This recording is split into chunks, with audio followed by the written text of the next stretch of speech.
Bonjour à tous, bonjour Alexia. Bonjour à tous, bonjour Cécile. Nous sommes ravis de vous retrouver pour les actualités juridiques sociales mensuelles. Alors, quel sujet allons-nous aborder ce mois-ci? Alors aujourd'hui, moi, je vous ai sélectionné un petit arrêt de la Cour d'appel rendu au mois de février sur les obligations de l'employeur en matière de prévoyance. Et puis, nous vous réservons à la fin de la vidéo avec Alexia Un sujet très croustillant. un sujet d'actualité sur la nouvelle loi qui vient fixer les nouvelles modalités d'acquisition et de prise des congés payés en période de maladie. Et toi, Alexia, qu'as-tu décidé de nous parler ? Alors moi, je vais vous parler de deux choses qu'on revoit tous les ans. Donc c'est sur la déclaration des travailleurs handicapés ainsi que sur la taxe d'apprentissage. Ok. Voilà. Alors vas-y Alors, Cécile, c'est parti. nous t'écoutons. Donc sur le premier sujet, effectivement, en tant qu'employeur, vous avez une obligation de souscrire systématiquement un contrat prévoyance quand vous embauchez un ingénieur, un cadre ou un assimilé cadre. Votre convention collective peut prévoir certaines obligations et il faudra les respecter, mais si votre convention collective ne prévoit rien, sachez que vous avez malgré tout cette obligation. Cette obligation, elle est fixée par l'accord national interprofessionnel du 17 novembre 2017 relatif à la prévoyance des cadres. Votre obligation, c'est de verser au profit de ces salariés-là une cotisation affectée en priorité à la garantie d'essai, qui est au moins égale à 1,5% du salaire de votre cadre, limité au plafond mensuel de sécurité sociale. Cécile, que se passe-t-il si nous oublions de remplir cette obligation?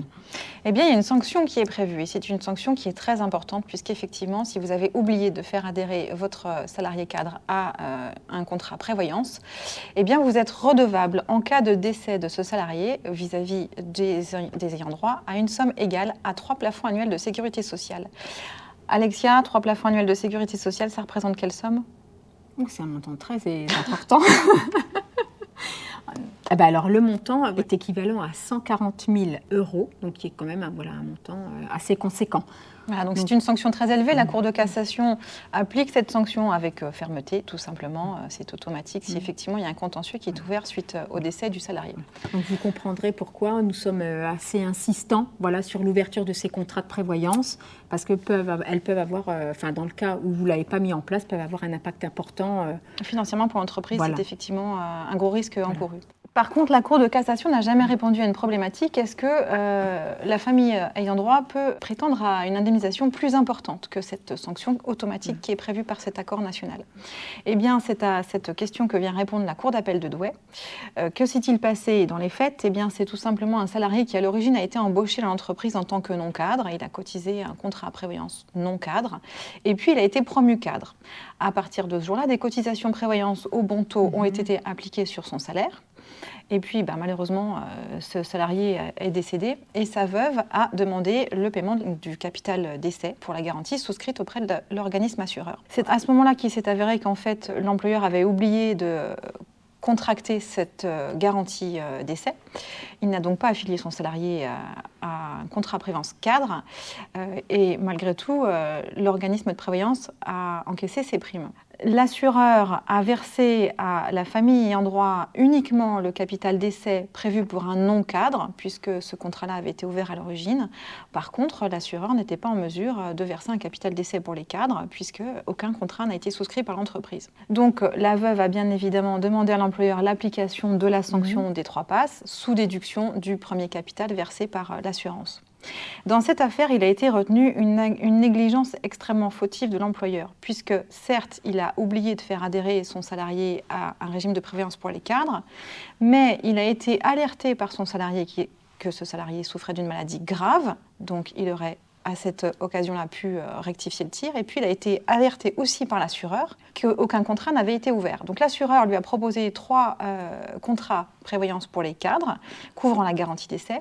Et pour autant, l'employeur n'a pas souscrit de contrat et a laissé le temps filer. Et puis, le salarié est malheureusement décédé. Donc, son abstention est particulièrement fautive. Elle présente un lien de causalité direct avec le préjudice subi par les ayants droit qui ne peuvent pas toucher ce fameux capital d'essai. Et la Cour d'appel relève que la sanction prévue par l'accord national ne permet pas de réparer l'entier préjudice de la veuve et ses 4 enfants, dont 2 enfants en bas âge. Encore une fois, ce sont bien des éléments de fait qui mènent les juges à certaines conclusions. Donc le fait que l'ANI prévoit une sanction de 3 passes, ça n'exclut pas effectivement toute possibilité pour les ayants droit de demander plus. Donc pour la Cour d'appel, le préjudice subi, il est égal aux sommes que les ayants droit auraient perçues si l'employeur avait affilié le salarié à un contrat cadre. Donc le juge va regarder les 3 propositions qui ont été faites à l'employeur par l'organisme de prévoyance. Il va faire la moyenne du capital d'essai à laquelle la famille aura pu prétendre et condamner ainsi l'entreprise à payer l'entier capital d'essai qu'ils auraient pu toucher si des choses avaient été faites correctement. Donc, en l'occurrence, comme le salarié a cotisé sur une partie de sa carrière en tant que non-cadre, il y a quand même un capital d'essai de 65 000 € qui a été versé. Donc, l'employeur ne va verser que la différence. Malgré tout, c'est 135 000 € de plus qu'il va devoir verser de sa poche. Voilà. Donc, plutôt que l'organisme. Plutôt que ce soit l'organisme qui verse ce capital. Exactement. Avec les cotisations qui ont été versées tout au long de sa carrière. Et puis l'employeur est également condamné à 5 000 € de dommages et intérêts pour préjudice moral. Très clairement, s'il avait embauché son salarié directement en cadre et qu'il ne l'ait jamais fait cotiser précédemment, en fait, il s'exposait à 200 000 € de dommages et intérêts. Donc c'est bien supérieur aux 3 passes. Donc c'est vraiment une obligation sur laquelle il faut vraiment être vigilant. Voilà, il faut être vigilant. Et voilà, quand nous, on insiste vraiment sur l'ouverture, que ce soit un contrat de prévoyance cadre ou non cadre, c'est qu'à chaque fois, il peut y avoir des conséquences importantes. On retrouvera ce même genre de problème pour toute autre obligation de souscription. Voilà. Sur un non-cadre, si votre convention collective prévoit une obligation que vous ne la respectez pas, vous aurez le même genre de sanction. Et puis sur de la mutuelle aussi, si vous ne respectez pas les obligations de la convention collective et que votre salarié a des frais de santé à exposer, eh bien, il pourra vous en demander prise en charge financière. Alexia, j'ai terminé sur ce premier sujet. Je te laisse passer pour ton sujet suivant. Alors, je vais vous faire un petit rappel sur la déclaration obligatoire pour les travailleurs handicapés. Donc, cette déclaration concerne donc les entreprises d'au moins 20 salariés qui ont l'obligation d'employer des travailleurs handicapés à hauteur de 6% de leur effectif. Donc, en cas de non-respect de cette obligation, donc, les entreprises sont redevables d'une contribution financière à l'URSSAF. Cette déclaration va être faite donc, sur la DSN du mois d'avril, donc à échéance 5 mai ou 15 mai.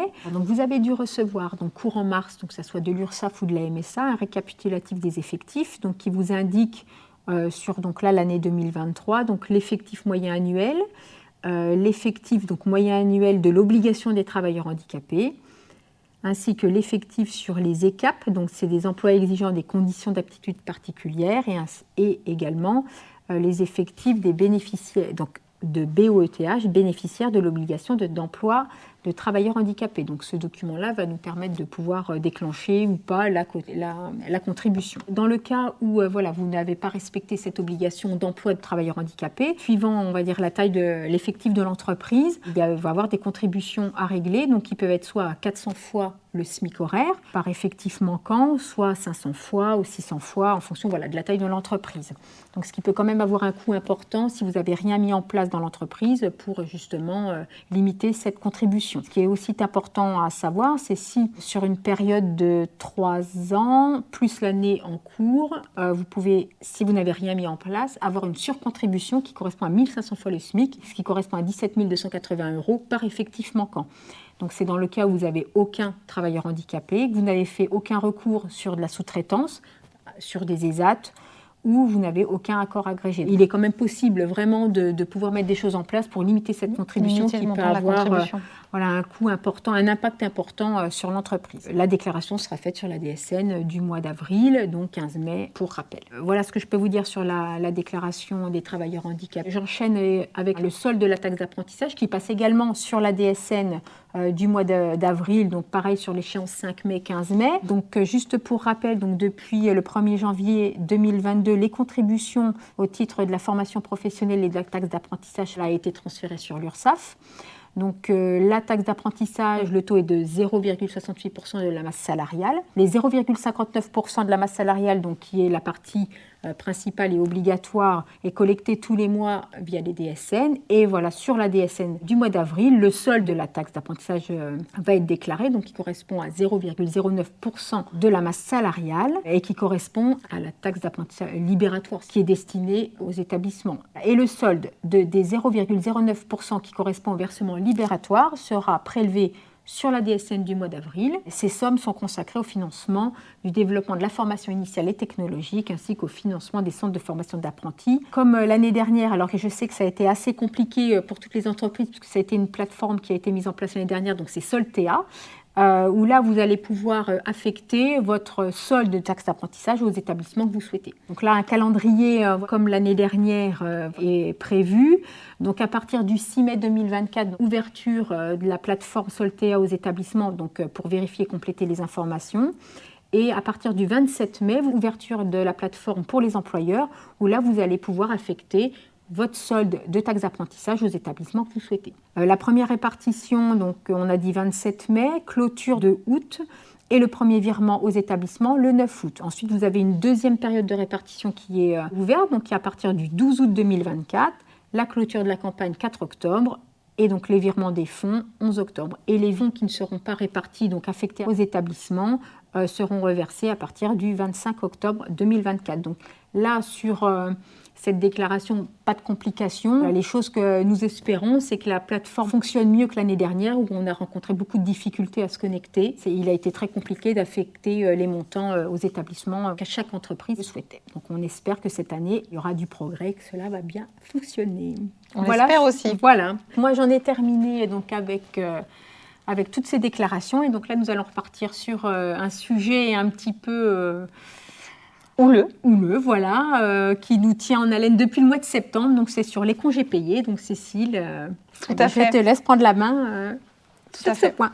Donc, effectivement, nous l'attendions. La loi de mise en conformité au droit européen a été publiée le 23 avril et elle est donc applicable depuis le 24 avril. Et effectivement, comme vous l'a rappelé Alexia, la Cour de cassation a jugé pour la première fois le 13 septembre 2023 que les dispositions du Code du travail régissant les règles d'acquisition des congés payés pendant la maladie étaient contraires aux directives européennes. Donc, le gouvernement a revu sa copie, enfin la copie des anciens gouvernements, pour modifier notre droit interne et le mettre en conformité avec le droit européen. Donc ce sujet reste très complexe. On va essayer de vous donner simplement les grandes lignes pour que vous compreniez le comportement à adopter à l'avenir et ce qui va changer.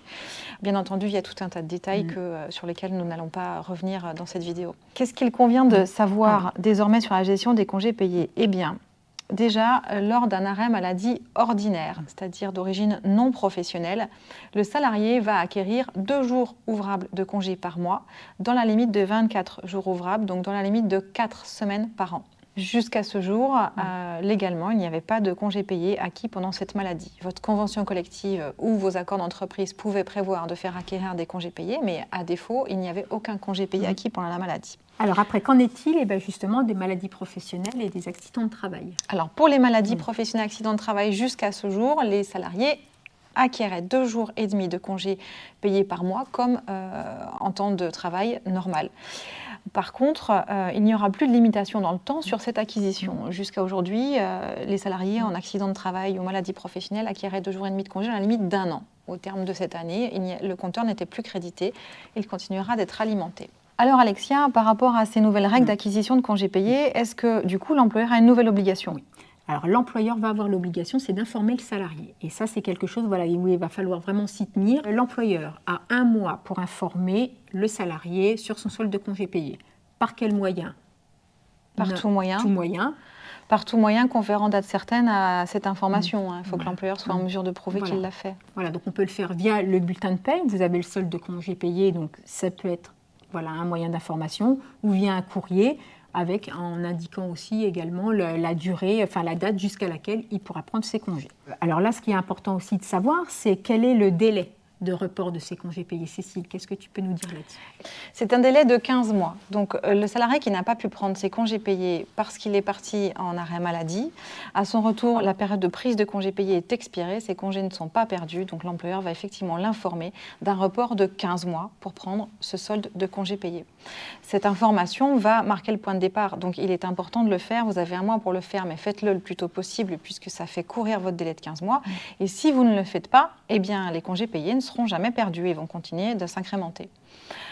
Si au retour de son arrêt maladie, le salarié a encore le temps de prendre ses congés payés parce que votre période de prise de congés en entreprise n'est pas terminée, eh bien vous n'avez pas cette obligation d'information. Il a le temps de les prendre, on ne lui précise pas qu'il y a un report particulier. C'est uniquement quand il revient après la période de prise où effectivement il y a ce report de 15 mois. Alors cette acquisition de droit à congés payés sans perte à raison d'un arrêt maladie, elle est désormais bien établie, mais il y aura quand même une certaine limite dans le temps, puisque le droit à repos, c'est la conséquence d'une fatigue induite par le travail. Donc lorsque le salarié est en arrêt longue maladie, il est admis que le droit à l'acquisition de congés payés n'est pas illimité. Donc il y a certains cas dans lesquels les congés payés finiront par être perdus.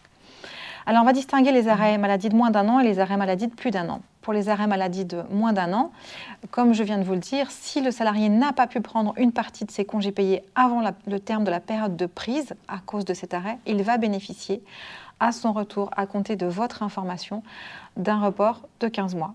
Un petit point de vigilance, c'est vraiment faire la distinction entre la prise de congés payés et la période d'acquisition. Oui. Voilà, il va falloir vraiment jongler, enfin, c'est deux périodes distinctes. Donc, oui, parce qu'en fait, dans l'entreprise, il y a toute une période pendant laquelle on acquiert des congés et il y a une période pendant laquelle on peut les poser. Voilà, donc il va falloir être vigilant et bien distinguer ces deux périodes. Alors du coup, si l'arrêt maladie fait plus d'un an, qu'est-ce qui se passe? Le salarié n'a pas repris son poste à l'issue de la période d'acquisition. Donc pendant toute la période d'acquisition, le salarié est en arrêt maladie. En arrêt maladie. 31 mai, le salarié, qui est la fin de période d'acquisition, n'a toujours pas son repris de travail. Le délai va courir à partir de la fin de période d'acquisition. Et non pas à partir de son retour. On n'attend pas qu'il revienne pour l'informer. Voilà, exactement. Et il aura donc 15 mois pour prendre ses congés payés. S'il n'est toujours pas revenu de son arrêt de travail au terme des 15 mois, les congés seront perdus. Cette mesure permet d'éviter, on va dire, d'avoir des compteurs de congés payés énormes. Oui, parce qu'un arrêt maladie peut durer 3 ans. Donc il y a un moment, 3 ans, c'est plus de 60 jours de congés. Voilà. Donc, c'est pour essayer de limiter justement cette acquisition de congés payés. Donc voilà, ce qu'il faut retenir, c'est qu'il va falloir bien faire attention et distinguer, c'est de décomposer les arrêts de travail, sur quelle période ils interviennent, donc période de prise. Oui, tout à fait. Il faudra surtout prendre le temps, à chaque fois qu'on a un arrêt très long, de distinguer chaque période d'acquisition de congés payés. Et sur chaque période d'acquisition et de prise, on verra si le salarié doit être informé d'un certain nombre de jours à son retour, ou si au moment de son retour, il a déjà perdu complètement une année d'acquisition de congés payés. On peut avoir effectivement 3 périodes d'acquisition au cours d'un même arrêt, et donc raisonner de manière différente pour chacune de ces périodes. Donc là, on vous a fait un petit point général sur cette saga des congés payés, sachant qu'il y a beaucoup de questions sans réponse encore. Voilà, beaucoup de particularités. Énormément. Et que donc nous restons à disposition pour répondre à vos questions et vous aider effectivement. Et puis, vous aiguiller le mieux sur les prochains arrêts maladie et les arrêts maladie en cours. Voilà, il me semble qu'on en a terminé sur notre actualité, Cécile. Et nous vous donnons du coup rendez-vous pour les actualités du mois prochain. À bientôt. À bientôt.